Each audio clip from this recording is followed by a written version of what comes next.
بسم اللہ الرحمن الرحیم الحمد للہ رب العالمین والصلاة والسلام علی اشرف الانبیاء والمرسلین وعلی آلہ وصحبہ اجمعین اما بعد.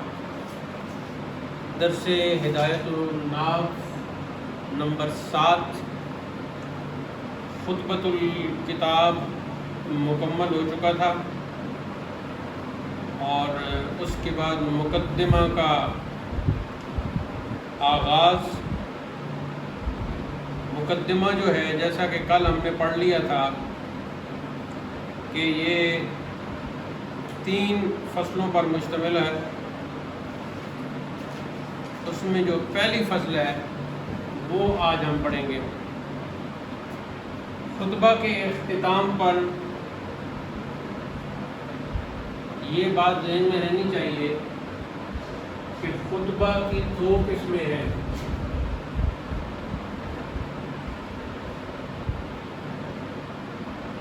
ایک ہے خطبہ الحاقیہ اور ایک ہے خطبہ ابتدائیہ.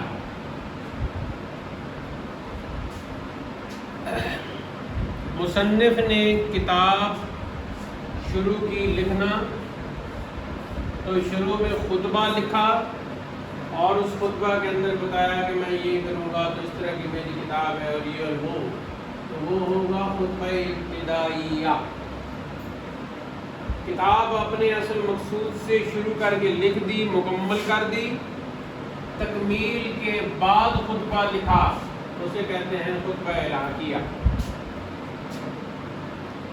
مقدمہ کی جو الفصل الاول ہے، پہلی فصل جو ہے وہ علم نحو کی تعریف،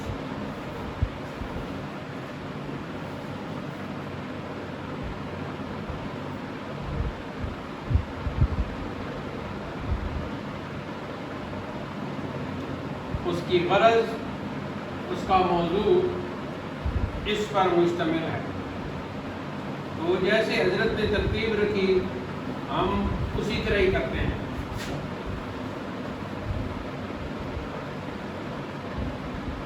علم نحو کی تعریف،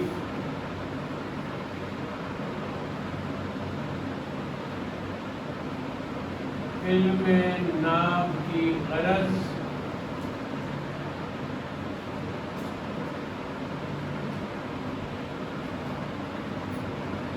علم نحو کا موضوع.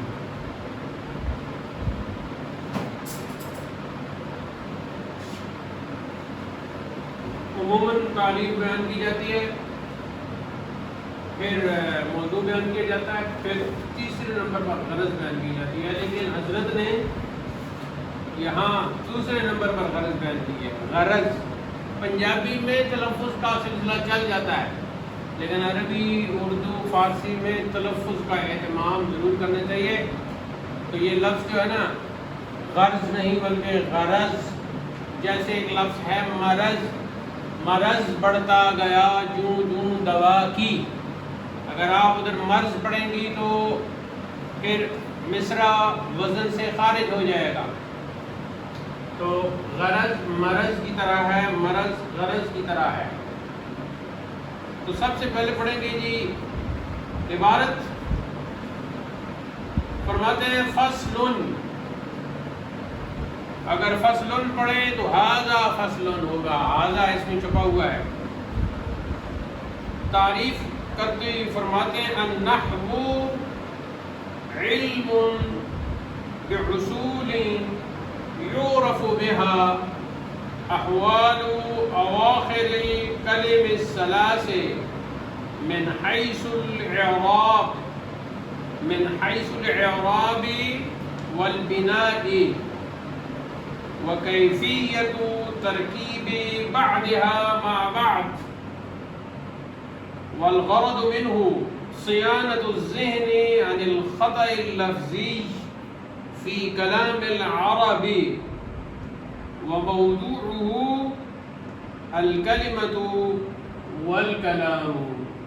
سب سے پہلے ہے جی تعریف. تو تعریف کیا ہے؟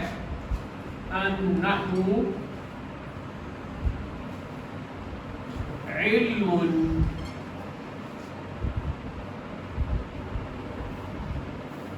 بالکل زبانی یاد کرنا ہے آپ نے.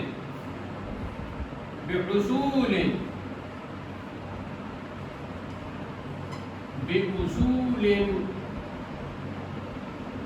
يعرف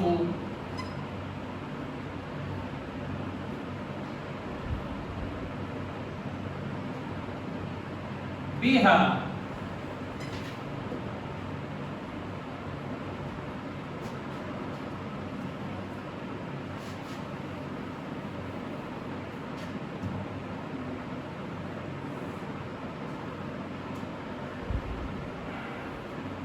أحوال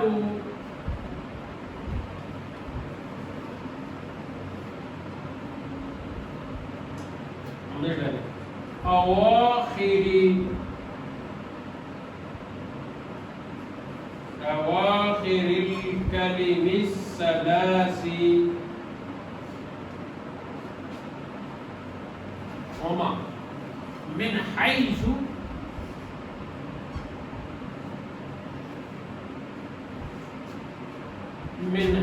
الإعراب والبناء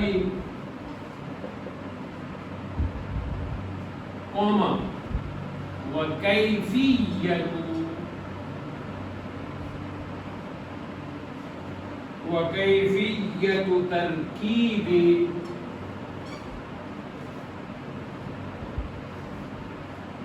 بعضها مع بعض.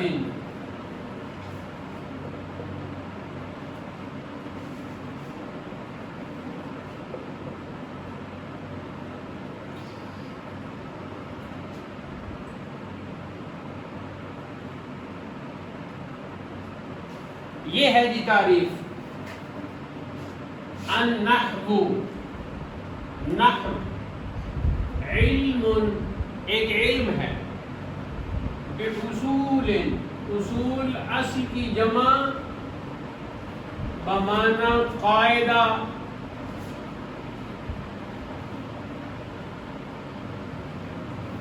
یا بمعنی قانون جمع اس کی ہو گئی قوانین. یعرف بہا پہچانا جاتا ہے یا پہچانے جاتے ہیں بہا اس سے ان اصولوں سے ان قوانین سے. احوال حالات اواخر الکلم الثلاث تین کلموں کے آخر کے حالات جن اصولوں سے پہچانے جاتے ہیں وہ ہے علم نحو. کس حیثیت سے؟ من حیث اس حیثیت سے من حیث الاعراب والبناء اعراب اور بنا کی حیثیت سے. کیا مطلب؟ مورب اور مبنی کی حیثیت سے. وکیفیت اور کیفیت ہونا. کیفیت کا مطلب ہے چگونگی. کیفیت کو کیا کہتے ہیں فارسی میں؟ چگونگی. کسی چیز کی چگونگی کہ وہ کیسا ہے، کیا ہے، کیسا ہے. جیسے کہتے ہیں نا کیا حال ہے، کیسا حال ہے. تو یہ کیفیت ہے. ترکیب بعضها مع بعض اور کیفیت ترکیب کی بعض ہی بعض کے ساتھ. یہ جو بعض ہیں یہی تین کلمے، ان کلموں کی آپس میں ترکیب کیا ہے؟ رکب یرکب ترکیبا. ان کا آپس میں ایک دوسرے سے جو ربط ہے وہ ہے ترکیب، ربط. اب پھر سمجھتے ہیں اس کو. النحو نحو علم علم ہے. بأصول ایسے اصول کا علم ہے، ایسے اصولوں پر مشتمل ہے، ایسے قوانین پر مشتمل ہے، یعرف بہا پہچانے جاتے ہیں جن سے، جن سے کیا مطلب؟ جن اصولوں سے، جن قوانین سے، حالات احوال اواخر الکلم، کلم کلمہ کی جمع، حالات تین کلموں کے، الکلم ثلاث، تین کلموں یعنی اسم فعل حرف، تین کلموں کے اواخر، آخر کی جمع، ان کے آخر کے جو حالات ہیں، لفظ کا جو آخری حرف ہے اس کی جو حالات ہیں وہ جانے جاتے ہیں من حیث الاعراب والبناء، مورب اور مبنی کے لحاظ سے، اور آپس میں ان کے ملنے اور ربط کرنے رکھنے کی جو کیفیت ہے وہ جاننا۔ تو کتنی چیزیں ہو گئی اس میں؟ اس میں ہوگی جی پہلے نمبر پر ہے تینوں کلموں کے آخر کے حالات، اور کس اعتبار سے؟ حالات جاننا مورب اور مبنی کے اعتبار سے، کی حیثیت سے۔ ایک یہ کام ہو گیا علم نحو کا، اور دوسرا کیا ہے؟ آپس میں کلمات کے ربط کی کیفیت، بس یہ ہے۔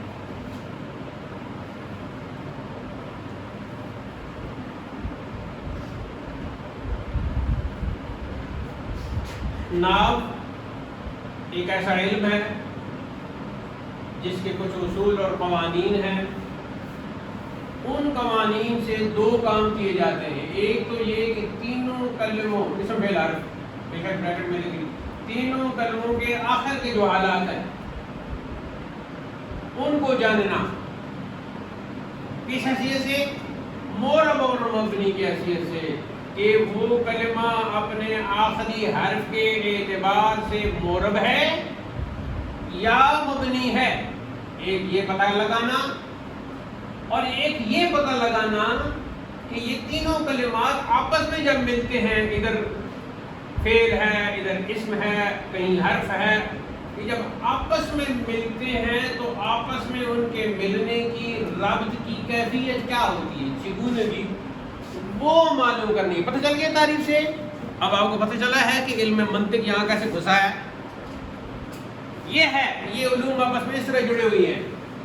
اب منطقی انداز میں ہم نے سمجھ لیا، تعریف کر کے، معرف، تعریف کو معرف کہتے ہیں نا علم منطق میں، تو معرف نے ہمیں بتا دیا کہ نام کچھ اصولوں کا نام ہے، کچھ قوانین کا نام ہے، ان قوانین کے ذریعے ہمیں دو باتیں کریں جاتی ہیں، یہاں اعراب اور بنا، یعنی مورب اور مبنی۔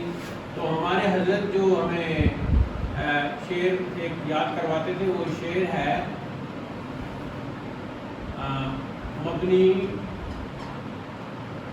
مبنیوں باشد کے ماند برقرار، اس کو اوور لائن کریں اور مورب کو یوں، موربان باشد کی گردد بار بار۔ اس کا ترجمہ آسان ہے، مبنی وہ ہوتا ہے، مبنی باشد کے ماند جو رہتا ہے، برقرار، برقرار، جو اپنی جگہ پہ برقرار رہتا ہے۔ مثلا ضربا، تو ضربا جو جہاں کہیں بھی اس کو لگائیں یہ ادھر برقرار رہے گا اپنی شکل میں، تو بات کی زبر کوئی ہٹا نہیں سکے گا۔ ضربا، مورب باشد کے گردد بار بار، مورب وہ ہوتا ہے جو بار بار تبدیل ہوتا رہتا ہے، کبھی اس کے آخری حرف پر ہے زبر، تو کبھی ہے زیر، تو کبھی ہے پیش۔ آگے چلتے ہیں۔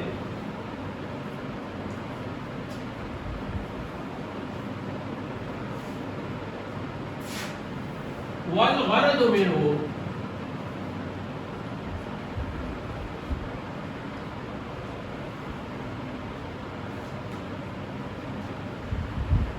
صيانة الذهن عن الخطأ اللفظي.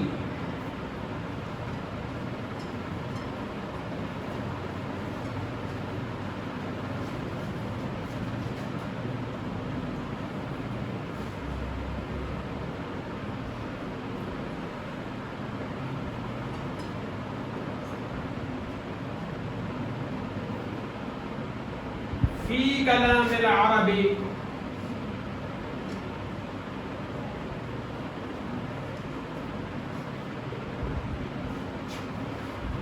فی کلام العرب، یہ ہے جی اس کی غرض، علم نحو کی غرض. والغرض والغرض غین اور را دونوں پر زبر لگا لو تاکہ پھر اس کو را کو ساکن پڑھ کے خواہ آپ اپنی جہالت کا ثبوت نہ دیتی پھریں.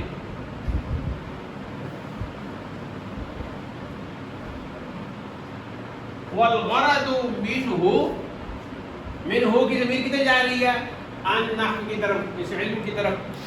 والغرض منہ، اور غرض اس سے، غرض کیا ہوتی ہے؟ جس کے لیے کام کیا جائے. لیکن غرض سے مراد وہ چیز یا وہ جس کے لیے کام کیا جائے. والغرض منہ، اور غرض اس کی صیانت الذہن، بچانا ہے ذہن کو عن الخطأ اللفظی، لفظی غلطی سے. فی کلام العرب، عربی زبان میں. عرب کے جو کلام ہے، جو ان کی گفتگو ہے، جو ان کی گفتار ہے، وہ اگر ہم عربی بول رہے ہیں تو پھر پڑھ رہے ہیں یا بول رہے ہیں تو اس میں ذہن کو بچانا ہے لفظی خطا سے. دیکھیں یہاں علم منطق کے اندر ہم چلے گئے. یہاں ایک اعتراض پیدا ہوتا ہے کہ آپ بات کر رہے ہیں خطائے لفظی کی، اور سچی بات ہے لفظوں کی غلطی ہم نے دور کرنی ہے نا. اگر ہم پڑھتے ہیں جی النحو تو ہماری غلطی ہو گئی، تو ہمیں بتایا جاتا ہے کہ آپ نے پڑھنا ہے النحو. آگے ہم پڑھتے ہیں کہ علما تو ہماری غلطی ہو گئی، ہمیں بتایا جاتا ہے کہ آپ نے پڑھنا ہے علم. تو بات تو ساری لفظوں کی ہے، لیکن تعریف میں حضرت نے یہ کیوں کہا؟ صیانت الذہن، ذہن کو بچانا. ذہن لفظوں کا تعلق کس کے ساتھ ہے؟ ذہن کے ساتھ، زبان کے ساتھ؟ بتائیے جی. زبان کے ساتھ یا ذہن کے ساتھ؟ زبان کے ساتھ. یہ طالبہ جو ہے پکی ہے. آپ کا نام کیا ہے؟ ہاں، یہ اپنی بات میں پکی ہوگی. یہ کوئی اور زبان کے ساتھ یا ذہن کے ساتھ؟ زبان کے ساتھ. تو پھر انہوں نے صیانت الذہن کیوں کہا؟ یہ علم منطق میں کیوں چلے گئے؟ کیونکہ ذہن کو خطا سے بچانا تو علم منطق کا کام تھا. علم نحو کا کام تو لفظ، زبان سے جو لفظ ادا کیے جاتے ہیں، تلفظ کون کرتا ہے، زبان یا ذہن؟ زبان. تو ذہن کیوں کہا؟ اس لیے کہا کہ در اصل ان فیکٹ متلفظ جو ہے، تلفظ کرنے والا ذہن ہوتا ہے کہ جو الفاظ آپ کی زبان سے ادا ہو رہے ہیں وہ دراصل ذہن میں ہیں. تو اس لیے پھر حضرت نے صیانت الذہن کہہ دیا.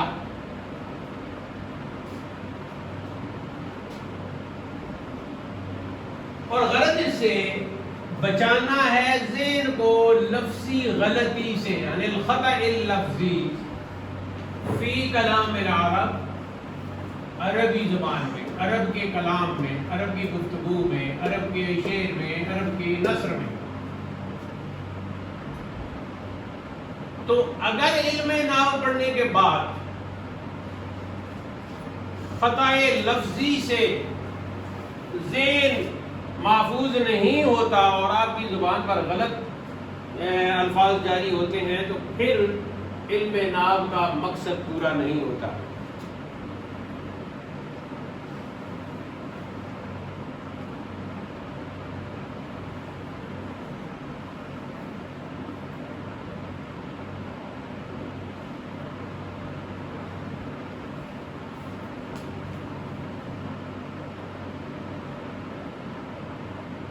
یہاں ایک اور لفظ استعمال ہوتا ہے اور اکٹھا بولتے ہیں، وہ کہتے ہیں جی غرض و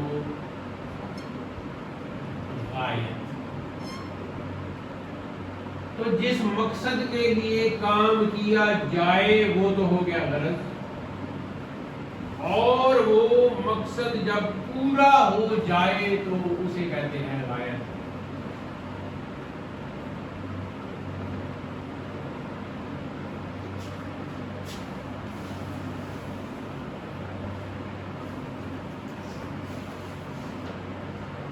جس کے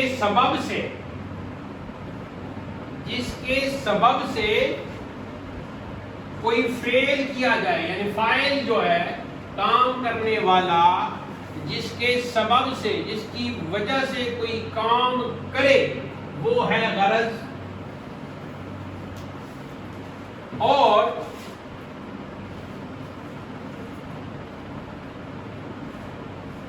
میں اس کا ذرا تفصیل کا خلاصہ اپنے لفظوں میں بیان کر رہا ہوں کہ فاعل سے،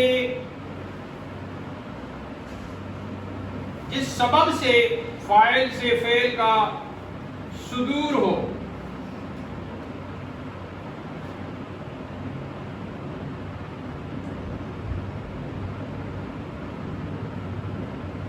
تو وہ تو ہے غرض۔ اب وہ فعل کرنے کے بعد جو چیز سامنے آئے وہ ہے غایت۔ غایت کا لفظی معنی ہے انتہا۔ جیسے شرح میں تعامل میں آپ نے پڑھا نا کہ الہ جو ہے، الہ انتہائی غایت کے لیے آتا ہے۔ سرت من اتک الى لاہور، میں نے سیر کی اٹک سے لاہور تک، تو وہاں جو الہ آیا ہے وہ انتہائی غایت کے لیے، یعنی میری سیر کی جو غایت ہے، جو انتہا ہے، وہ لاہور میں ہوگی۔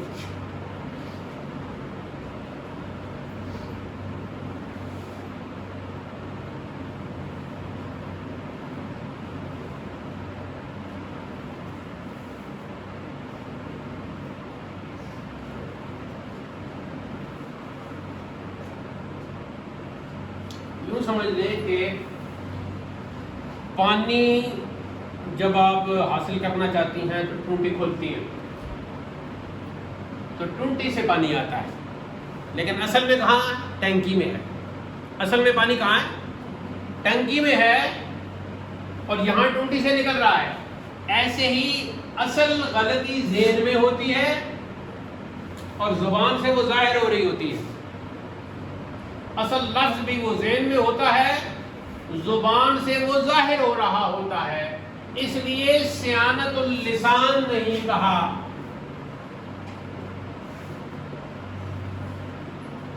کہ اگر تعریف میں یوں کہہ دی والغرض منہ صیانت اللسان عن الخطأ اللفظی، تو کوئی اعتراض نہیں ہو سکتا تھا کہ غرض اس کی یہ ہے کہ زبان جو ہے وہ بچ جائے غلطی سے، تو کوئی مسئلہ نہیں تھا۔ لیکن علم منطق کی روشنی میں جب ہم دیکھتے ہیں تو ہمیں پتہ چلتا ہے کہ صیانت اللسان در اصل صیانت الذہن ہے، کہ خطائے لسان جو ہے وہ خطائے ذہن ہے۔ کوئی غلطی سے آپ نے کلمات کہہ دیے، تو وہ جو آپ کو کہا گیا کہ یہ تو غلط ہے، تو آپ نے کہا میں اپنی غلطی کی آپ پہ معذرت کرتی ہوں، تو وہ جو الفاظ زبان میں غلط جاری ہوئی تھے پہلے ذہن میں آئے تھے۔ یہی منطق میں ہم نے پڑھا نا، تصور اور تصدیق یہی ہے نا۔ تو تصور جو ہے پہلے ذہن میں ہے، تو لفظ کا تصور بھی تو پہلے ذہن میں آیا ہے نا۔ تو یہ بات ہو گئی۔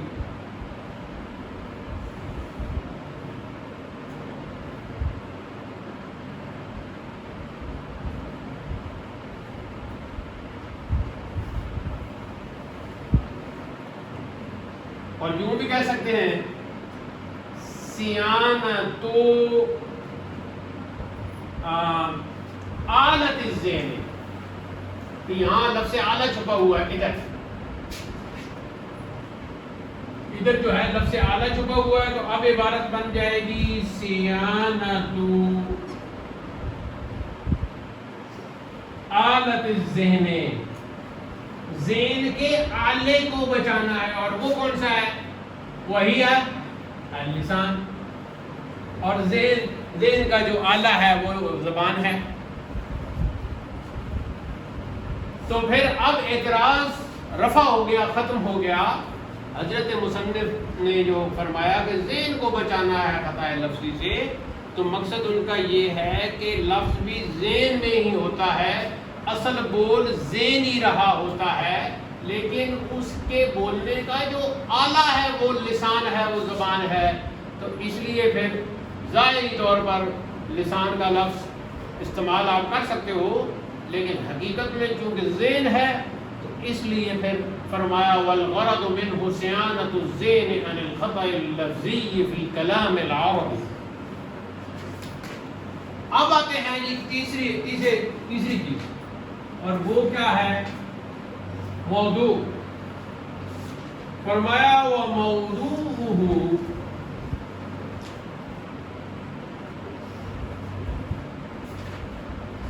الکلمۃ والکلام۔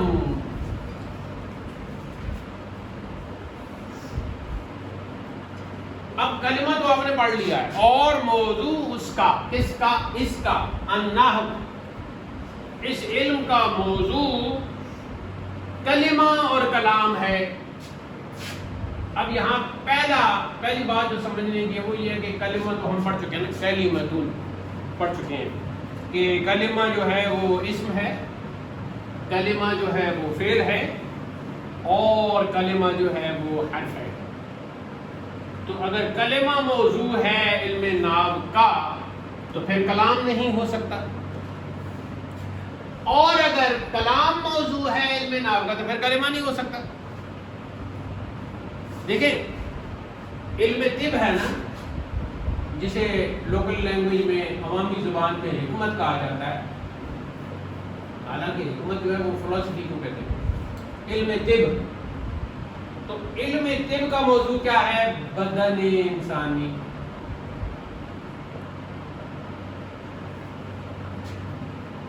تو اس کا ایک موضوع ہے علم طب کا، بدن انسانی،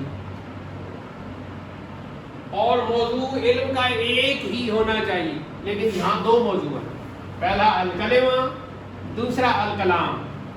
تو اعتراض ہوتا ہے کہ موضوع تو کسی علم کا موضوع ایک ہونا چاہیے، یہاں دو ہے۔ اور کلمہ کے بارے میں ہم سمجھ چکے ہیں کہ کلمہ جو ہے کبھی اسم ہوگا، کبھی فعل ہوگا، کبھی حرف ہوگا۔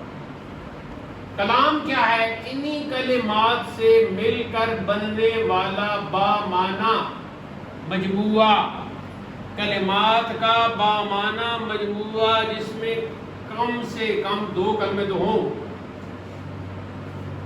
یا کم سے کم 3 کلمے تو ہوں، آگے پھر جتنے زیادہ ہوں۔ تو اس میں 2 موضوع کیوں ہیں؟ ایک ہونا چاہیے۔ اس بات کو کرنے سے پہلے تھوڑا سا موضوع کو دیکھ لیتے ہیں، اگرچہ میں علم منطق کے سبق میں بتا چکا ہوں، اور ایک لطیفہ بھی میں نے آپ کو سنایا تھا علم الصیغہ کے غلط ترجمے کے حوالے سے، تو وہاں بھی کلمہ کی بات ہو رہی تھی۔ اچھا، اب ذرا 15 منٹ کا جو سبق ہے اس کو 2-3 منٹ میں پیش کرنے کا طریقہ اپناتے ہیں۔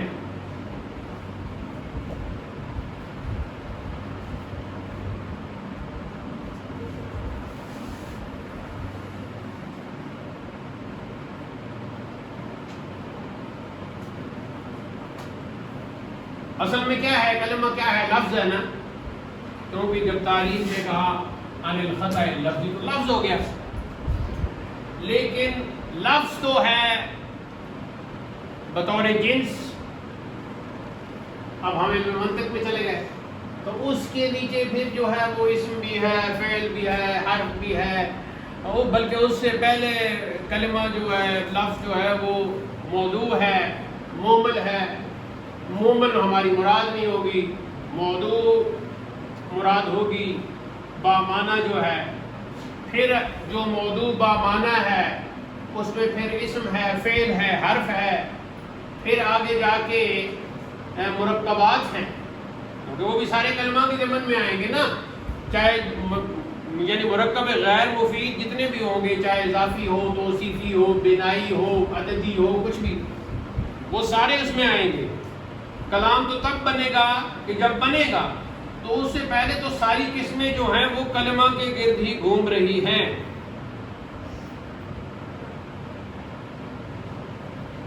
جب ہم موضوع کا تعین کرنے سے پہلے جب ہم کہتے ہیں کہ علم طب کا موضوع بدن انسانی ہے، تو موضوع کسی بھی چیز کا جو ہے وہ اس کا ہوتا ہے، ایک مشکل لفظ ہے اور ایک آسان لفظ ہے، دونوں آپ نے یاد کرنے. مشکل لفظ ہے کہ عوارض ذاتیہ، اور آسان آپ کر لیں ذاتی حالات.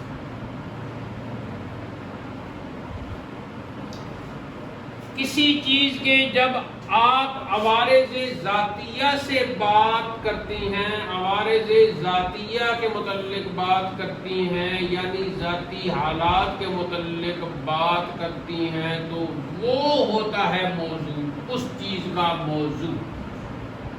جیسے علم طب میں بدن انسانی کے حالات پر بات ہوتی ہے کہ سر درد تو اس کی 19 قسمیں اور فلاں اور فلاں اور فلاں، تو یہ پھر علم طب کا موضوع بن گیا. تو کسی بھی چیز کا موضوع وہی کہلائے گا جس میں اس کے عوارض ذاتیہ یعنی ذاتی حالات کے بارے میں بات ہو. اب ہم، اور وہ ایک ہی ہوگا. تو ادھر ہم آتے ہیں، علم نحو کا موضوع کیا ہے؟ علم نحو کا موضوع دو چیزیں ہیں. پہلے نمبر پر کلمہ ہے، دوسرے نمبر پر کلام ہے.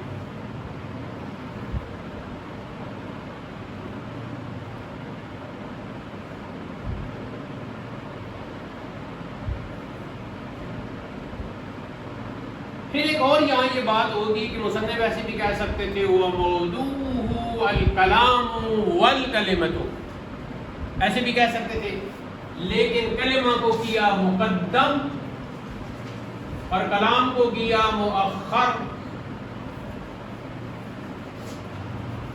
یہ بھی کوئی وجہ ہوگی. ایک وجہ تو اس کی یہ سمجھ میں آتی ہے، چونکہ کلام مختلف کلموں سے مل کر بنتا ہے، اس لیے کلمہ کلام کے اجزاء میں ہوا تو کل سے پہلے جز کا فرد کا ذکر کرنا مناسب ہے، لہذا کلمہ کو کیا مقدم اور کلام کو کر دیا مؤخر. کیونکہ جتنے بھی کلمات ہیں یا افراد کلمہ جو ہیں، افراد کلمہ تو ہو گئے نا اسم فعل حرف، تو یہ افراد کلمہ جو ہیں افراد کلام کا جز بنتے ہیں. آپ نے کل اور کلی پڑھا ہے نا، کل اور کلی آپ علم منطق میں پڑھ چکے ہیں. کل کیا ہے؟ اس کے ہوتے ہیں اجزاء. کلی کیا ہے؟ اس کی ہوتی ہیں جزیات.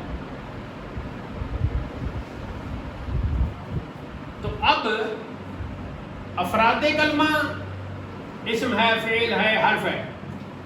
تو یہ جو افراد کلمہ ہیں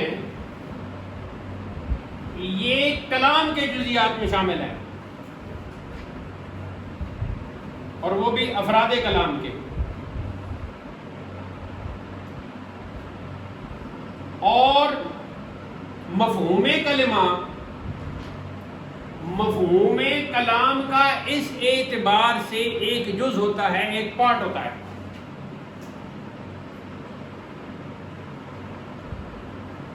اور جز سمجھنے میں، فہم میں ہمیشہ کل پر مقدم ہوتا ہے، لہذا کلمہ کو مقدم کیا اور کلام کو مؤخر کر دیا۔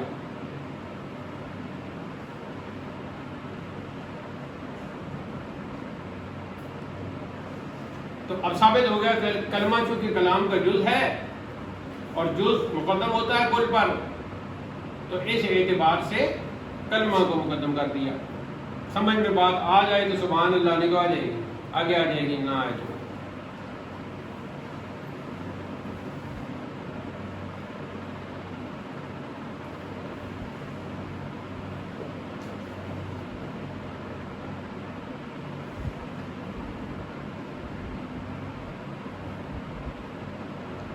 اچھا۔ اب جب انہوں نے کہا الکلمہ، تو اس پر آ گیا ہے ال، یہ ال کا چکر اب آپ کو نہیں چھوڑے گا، تو بتائیے یہ کون سا لام ہے؟ اب تو میں نے بہت سے تشریح بھی کر دی۔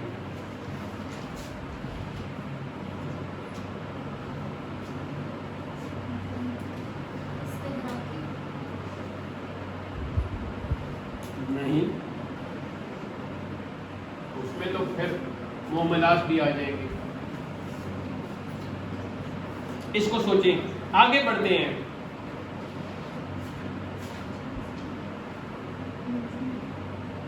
الکلمہ تو، اس میں جو تا ہے وہ کون سی تا ہے؟ وحدت کی۔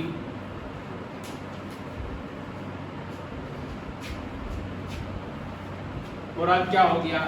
ایک کلمہ، اور ال کہا تو پھر خاص کلمہ۔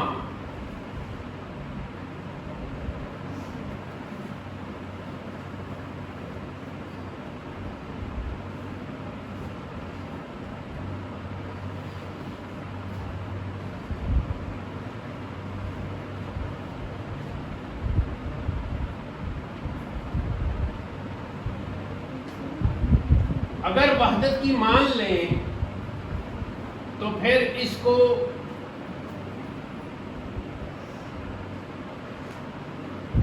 ال جو ہے، لام جو ہے، وہ جنس کا نہیں کہہ سکیں گے، اور جنس کا ہمیں کہنا پڑے گا کیونکہ اس میں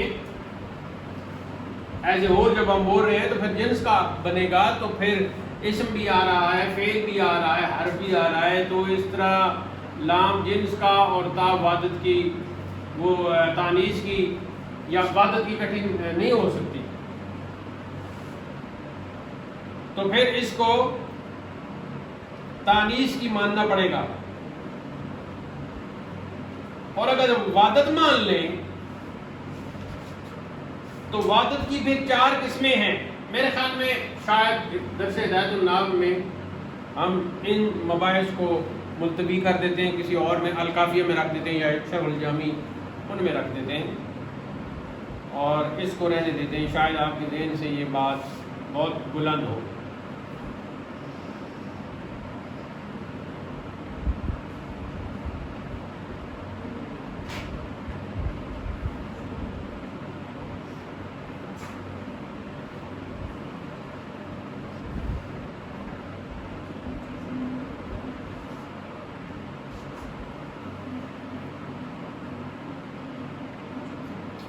اصل میں بالذات جو احوال بیان کیے جاتے ہیں نا، وہ کلام کے ہی ہوتے ہیں۔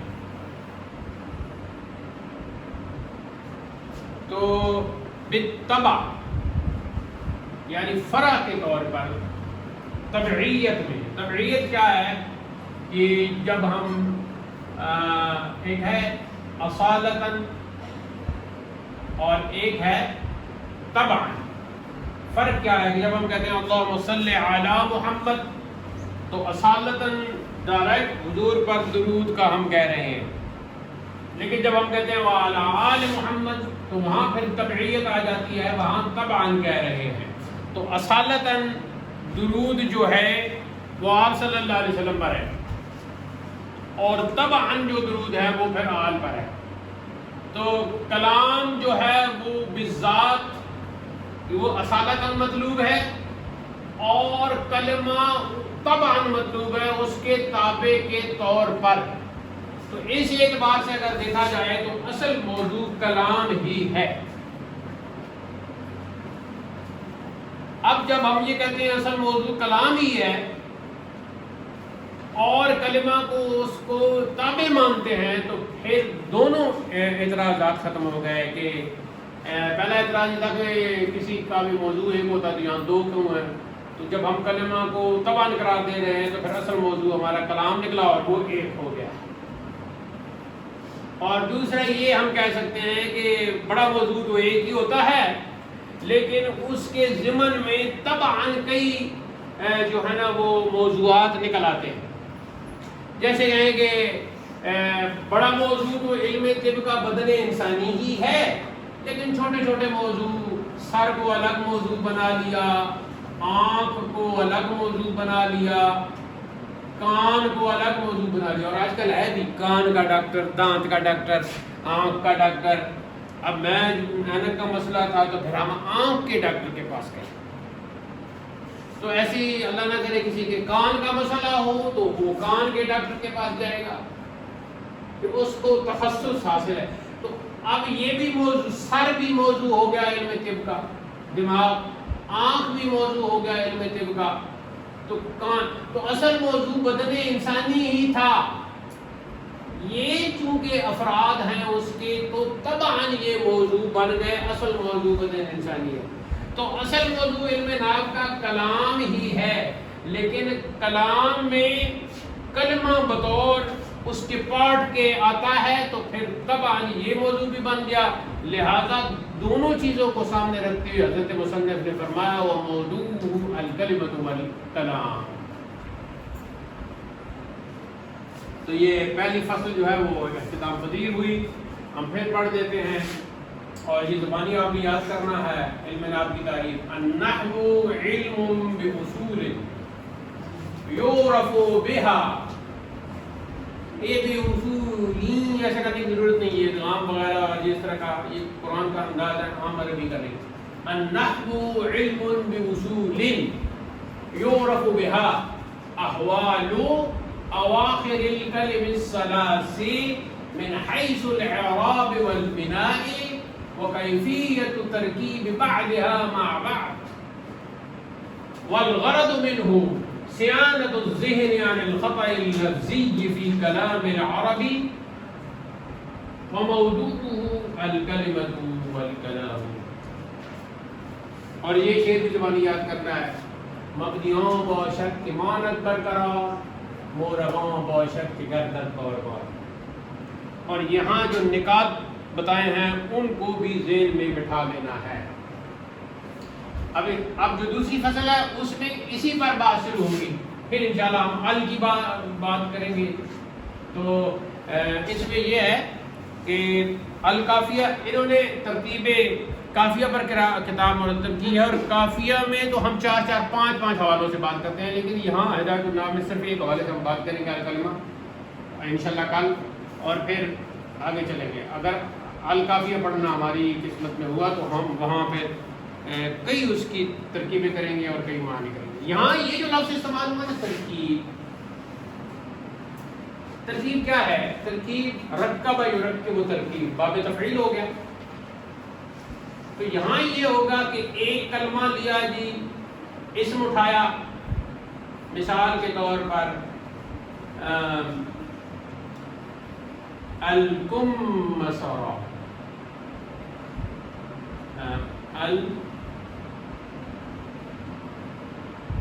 دیکھو یہ لفظ یہ ہے الکمثرہ، الکمثرہ،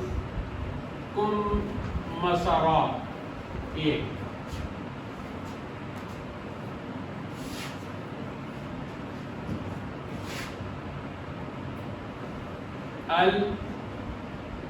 الکمثرہ،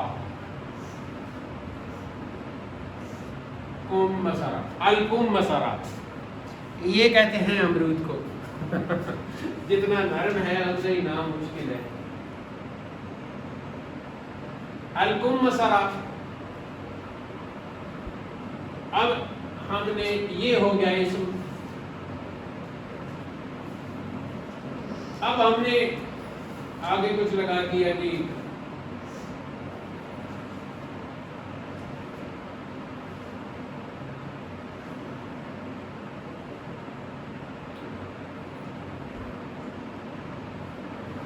پہلے فعل لگا دیں، یہ سمجھ تو پہلے فعل لگا دیں اکل. ویسے آپ کے لیے مؤنث ہم چلو مؤنث بھی کر لیتے ہیں.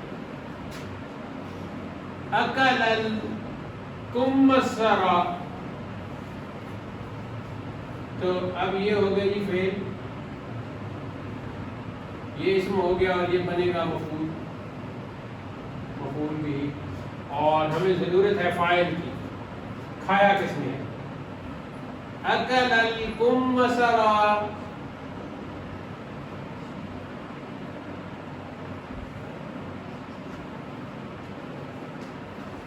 مجتبی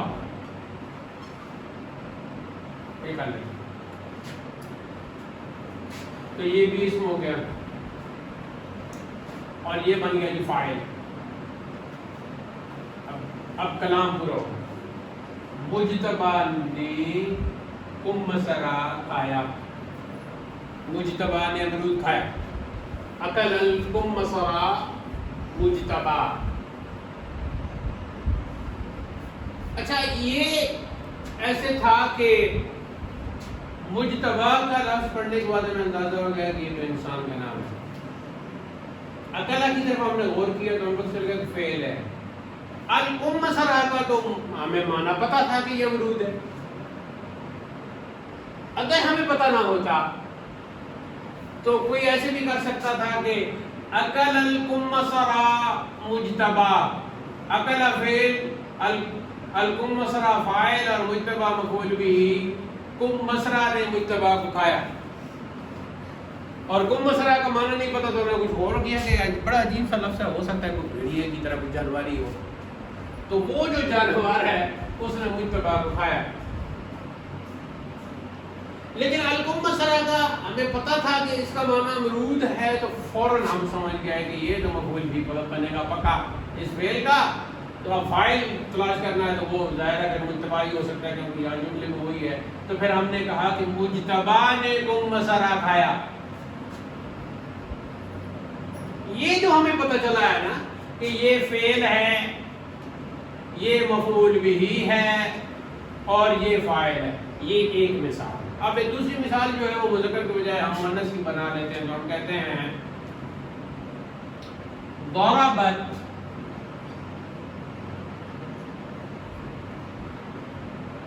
مریحۃ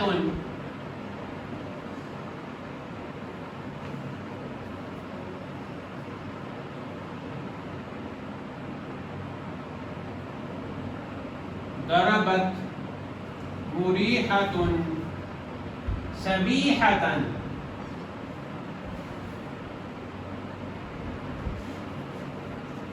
تو اب ضربت فعل ہے، سبیحۃ کی طرف ہم نے دیکھا تو ہمارے ذہن میں کہیں ذہن کے کسی کو اگلے خانے میں کہیں تھا کہ فاعل پر تو یہ دو زبریں نہیں آ سکتی تو یہ مفعول بھی ہے.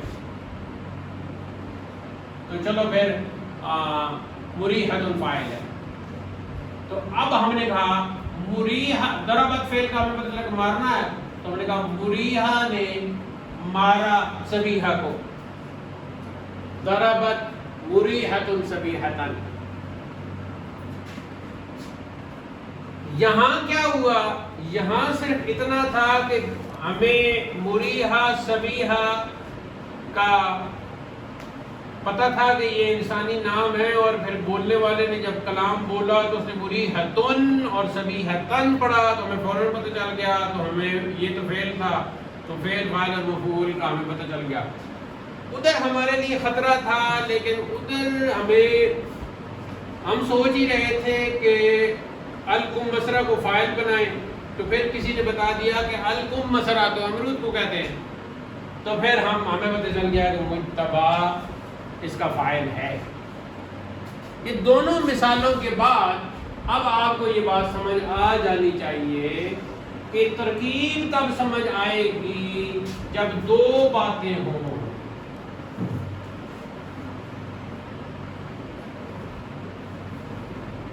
کلمات کی شناخت کہ یہ فعل ہے، یہ اسم ہے، یہ حرف ہے. دوسرے نمبر پر بعض الفاظ کے معانی. اگر صرف یہ ہوتا نا ترکیب میں کلمات کی شناخت تو پھر یہاں مسئلہ بنتا، یہاں ہمارا الٹا ہم کہہ دیتے کہ کم مسرا نے کھایا مجتبا کو، ٹھیک ہے نا، بالکل ہی کلام کرنے والے کے کلام کا الٹا معنی نکل آتا۔ چلو صحافت کے اعتبار سے تو یہ چل جائے گا، کیونکہ ایک وہ تھا میرے خیال میں کورنیکی یا میں بھول نہیں رہا، یا ایک اور ہے اس طرح کا انگریز ہے، کافی اس نے کتابیں لکھی ہے صحافت میں، تو وہ کہتا ہے کہ صحافی جب خبر بنائے تو اس میں انفرادیت کا پہلو سامنے رکھے، کہ اگر وہ خبر کہتا ہے کہ فلاں کتے نے فلاں آدمی نور خان میر خان یا کوئی اس طرح کا اس کو کاٹا، تو وہ کہتے ہیں یہ کوئی خبر نہیں، اس میں کوئی انفرادیت نہیں۔ انفرادیت تب بنے گی کہ آپ یہ کہیں گے کہ فلاں علاقے میں نور خان نے صبح ایک کتے کو کاٹا، پھر انفرادیت اس میں آ جائے گی اور آپ کی خبر بن جائے گی، اور پڑھنے والے پڑھیں گے اور سننے والے اس کو سنیں گے، کہ اس لیے کہ آپ نے پہلے ہی اس کو حیرت میں ڈال دیا، وہ سوچنے کہ بنتے نے کتے کو کاٹا۔ تو یہاں بھی یہ چکر ہے۔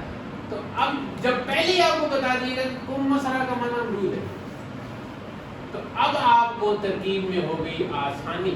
پتہ یہ چلا ان دو مثالوں سے کہ ترکیب میں کلمات کی شناخت تو ضروری ہے، ہم پڑھ رہے ہیں الکلمہ اسم اور فعل اور حرف، لیکن الفاظ کے معنی بھی ضروری ہیں، الفاظ کے معنی کا آنا بھی ضروری ہے۔